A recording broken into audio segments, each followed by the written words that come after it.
Let us consider the left-hand side of this identity. You realize there's nothing we can do about sine x and cos x. So we need to rationalize this denominator. So this left-hand side now becomes cos x over 1 minus sine x. And if you rationalize the denominator, you are multiplying the numerator by 1 plus sine x, and you multiply the denominator by 1 plus sine x. You just change the sign of this term, and we haven't changed anything because this term divided by that term, you get 1, and our expression doesn't change. Now let's expand what we have on the numerator and on the denominator. So we might not necessarily need to expand that. We can just say cos x into 1 plus sine x. We can just leave it like that and expand these two.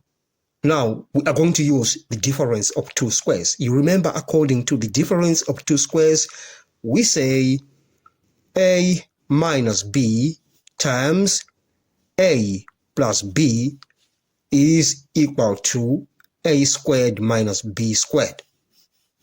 So we are just taking a to be 1, b to be sine x, and we say 1 squared minus sine squared. So this now is divided by 1 squared is 1 minus sine squared x.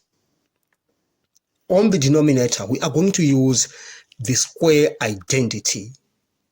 Okay, let me just write the numerator. We have cos x into 1 plus sine x.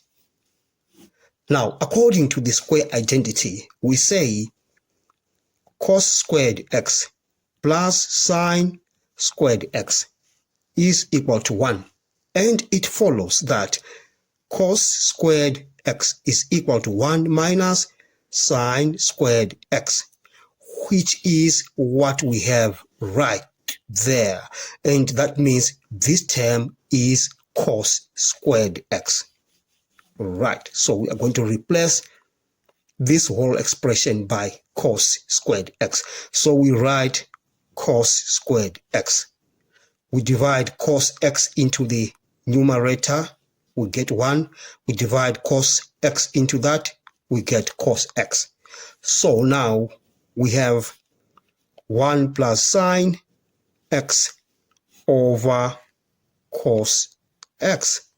And therefore, we have shown that the left-hand side is identical to the right-hand side.